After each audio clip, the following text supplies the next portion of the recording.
মেলা দিন পর মনে কর বাড়িতে গেছি, তো বাড়িতে যেতে না যেতে আমার বোন করছে, আপু তুমি জানো রাজশাহীর মতো নাটোরেও মনে করো সেই সুন্দর একবারে প্রজাপতি লাইট জ্বলাইছে।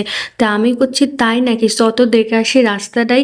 রাস্তা তাই সে দেখেছি ওরে সর্বনাশ, বাজারের মধ্যে যে এরকমের দোকান বসেছে, নানা দিকে নানা রকম খাবারের আইটেম। দেখ শীত শুরু হতে না হতেই শুরু হয়ে গেছে ভাপা পিঠা। আবার দেখিছে এদিকে মানুষ খালি কি পাকিস্তানি থ্রি পিস পরবি আর মেকআপ লুকই করবি, খাবি না সেটা কোনোদিন হয়? আবার দেখি যেটি পাকিস্তানি খাওয়া দাওয়া চলে গেছে বাংলাদেশে, বাপরে বাপ ভাবা যায়। আর দেখ এই দোকানের কথা কি কব, মনে কর এক দোকানে হাজার রকমের জিনিসপাতি, যারা তোরা টক খাস তারেক আর কি কব, এই দোকানে চলে আসবো। এই দোকানে মনে কর সব রকমের মাখা চুকা একবারে পেয়ে যাবো।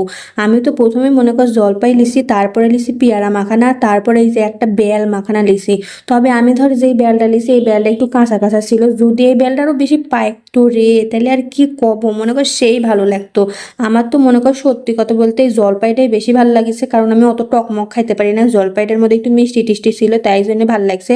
তোর ভাই এটি খেয়ে লিছে মনে কর এই যে বেল মাখানা, আর আমার বোন খাইছে মনে কর পেয়ারা মাখা। বাড়ির কাছে এসে খাইলাম আইস ললি, কি মজা।